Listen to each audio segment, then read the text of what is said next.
Hey everybody, welcome back to Electric Cafe. Today's album review is about Berlin's 1982 album Pleasure Victim. Wow, this brings back a lot of memories. I hadn't played this album in a long time. I also have it on CD as well. Um, but yeah, I mean, I think my oldest sister might have had this album, and man, 1982 was a great year for girls in rock and roll. I mean, in music, like you had Kim Wilde was huge. Berlin was huge. Missing Persons was huge. You know what I mean? Joan Jett was still huge.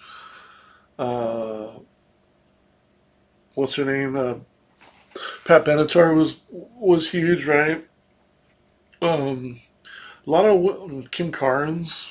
I mean, there was a lot of like really good singers that were strong in '82, and and really early on, like with the early synth pop bands. I mean, it's just exciting to see like Kim Wilde and Terry Nunn and a girl from Missing Persons. Uh, was it Terry Bozzio or is it or something Bozzio?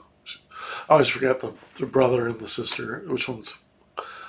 I think Terry is the boy, or it could be her. I always forget, but just an amazing time for to see some girls fronting some cool synth pop bands. I mean, man, I was like 6 or 7 years old, and Terry Nunn was hot.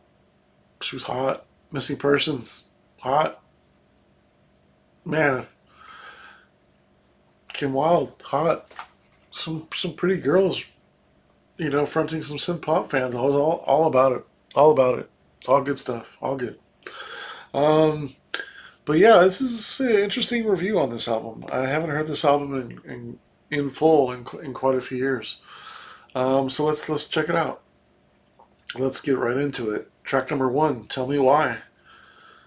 Um, this is actually the least. Starts off with the least liked song on the album. Strange enough.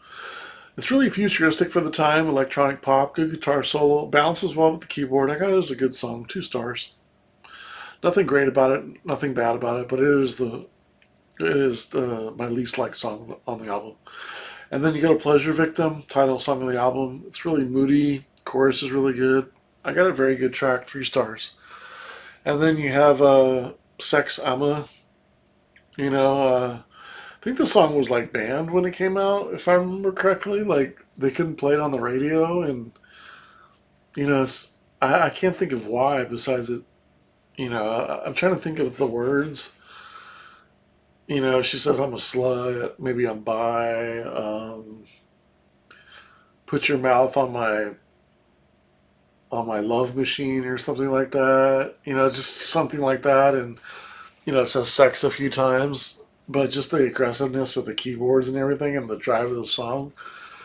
I don't. It's strange how it got sort of banned. I remember it. I know they wouldn't play it on some pop radios. Maybe they couldn't play the video on MTV or something like that. But a lot of stations didn't play the song because of how aggressive and sort of across the line it was. But I think it's really cool. The keyboard sounds are really cool. Works really well. The singing of Terry and the guy. I can't remember who the guy is. Kind of sounds like the guy from Animotion, or the guy from not the guy from Sparks, but the guy from Animotion. Kind of sounds like him. Um, it's cool how the instrumental just goes on by itself the last like 90 seconds. Which for pop music in 1982, for it to go on for a minute and a half, 2 minutes for electronic pop music was really cool. Like I wouldn't say it's unusual, but that's not everything is fully pop. Like there was some moments in that song where it's kind of being extended and you know for the good, just more good. But it's not just a pop song, which is cool for the time, I think, because when you look at a lot of songs in 1982, a lot of them are pretty synth pop, especially a lot of them are fairly short. They don't really necessarily go into 5.5 minutes, and like 2 minutes of it is all instrumental. So cool song. I got 3 stars. Very good song. Masquerade, one of the singles from the album, flows really well. Good synth pop song, no doubt. Catchy. I got 3.25 stars. Really good song on there. It's my third favorite on the album. And then you come to Metro, which I still have my 45 here. Riding on the Metro. Um, really good song. Man, it's I've heard it so many times I almost kind of lost touch with how different it is for the time. I mean, this is a very cool song. I wouldn't say it's verging on Italo disco, but it's such a driving song and it's such a futuristic song and so cool and moody. Like it's so different than anything that was 1982. Like only like maybe compared to like maybe Iran by Flock of Seagulls that it was that kind of eerie and kind of driving at the same time. But the lyrics in it are super cool. I mean, you just can't deny how good the song is. I think the only thing that's making me realize and kind of surprised that I'm rating it 4 stars. I thought it was gonna be like maybe around 3.5. I thought it was one of the better songs on here for sure, if not the best, and certainly it is the best song at 4 stars. But I did not I did not remember how different it is from everything that was like probably came out in '82, and how such a good song it was, and how it really works really well because it's a song I play it, you know, a lot on my '80s nights when I DJ and stuff like that. I play it. I don't say it a lot, but maybe like every third or time or something because it always goes over really well and everybody likes the track and it's such a great track. But so when you hear it in that context, I'm playing it and it's kind of like playing another popular song that But then when you stand and critique it and you're like wow, this is such a good song. It's just wow. I was really surprised how high I ranked it, 4 stars. World of Smiles, which actually is the B side of Metro. Um, it's not bad. I like the melody. Terry sings it well. It's different. I got 2.5 stars. It's in between good and very good. And then Torture. This is really haunting. I really like the way Terry sings it. I like the moodiness of it, the darkness of it. It's my second favorite track. I got 3.5 stars. Unfortunately, it's only like 2 minutes and 40 seconds. It's a little short. So let's look at the overall good and the bad of this album. Or good in the opportunities. I shouldn't say bad. I gotta be more positive and say constructive. These are the opportunities or possible opportunities of the album. But it's quicker to write bad on my notes. So yeah, let's check out the good and the bad. Um, the good, few classic tracks, Berlin, Masquerade, and even Sex I'm is a classic track too in a lot of respect. Like that got a lot of play back in the day on alternative radio stations.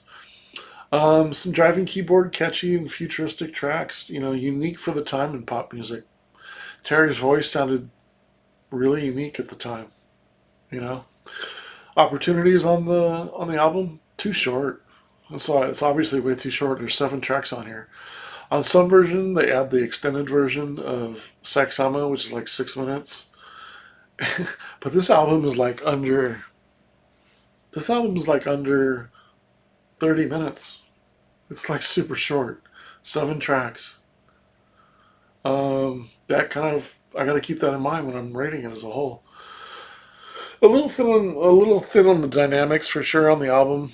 1982 and 1983 are just really tough years on engineering and the way albums sound, just the dynamics of it and stuff like that.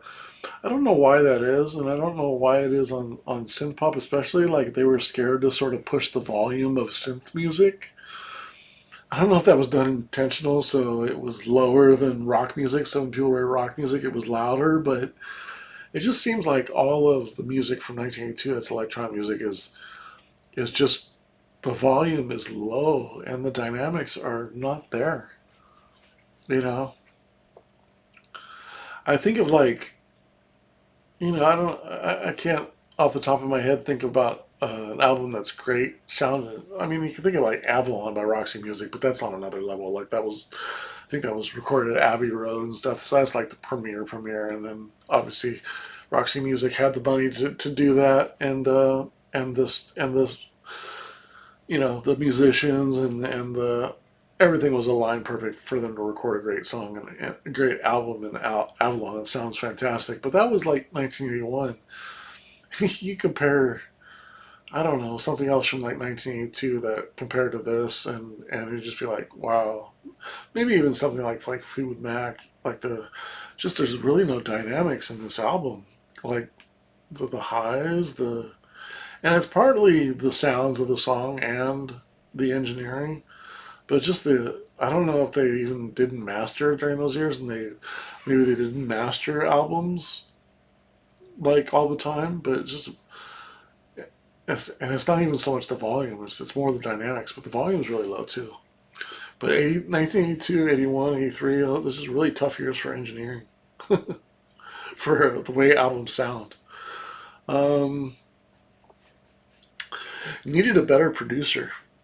What might have been? I put a question mark. Like, can you imagine if this? I mean, the sounds here, the sounds themselves, the direction. There's definitely like a darker sound in here, a more driving sound. Like, what could have been if Berlin didn't try to be a pop artist and do Take My Breath Away, and be a Tom Cruise make out soundtrack, right? I mean, what if they stayed in this vein and were like darker and sort of became like a dark wave band or a cold wave band or something like that? Not really cold wave, but more like dark wave. Like, I mean, it's just so ahead of the time in so many ways, and so is Missing Persons. But this one's more on the electronic side. There's not too much rock in here. There's definitely a drummer in here, but there isn't the guitars that like even Missing Persons has. But even more so like um, yeah, just man, who knows what could have been if they had a better producer. Another song like Torture on there, another ballad with Terry's amazing voice, maybe another single on here. This could have been a fantastic album. But as it is, like 7 tracks, when I add up the stars, 21.25 divided by 7, 3.03. So it's averaging over 3 stars per track, you know. But I can't feel like I have the album very good considering what it is and only 7 songs. So I did knock it a few points because it's just is it even an album? Like I feel I'm not totally sure. I do want to knock it for only having 7 songs. It's still presented as an album, but I feel like it's so short. Like what album is 7 songs that isn't an EP? And so I feel like I'm being a little harsh on it, but I'm not taking off a lot. But you know, as the ratings are, they should be around like a 72 or so, and I'm putting it at a 65 out of 100. So it's still in between good and very good, but what might have been if they had a better producer and maybe a couple more songs?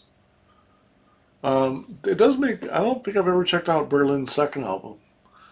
I'll be curious to see what direction they took it. I don't know if that's the same album that has the Top Gun song, but I would imagine hopefully that's not that album because obviously they went way too pop on that song.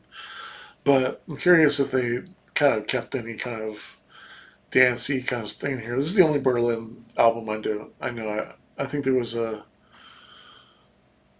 Yeah, I think I don't know if you guys know Under the Gun, where Terry Nunn sings on Sisters of Mercy song, but I really really like that song.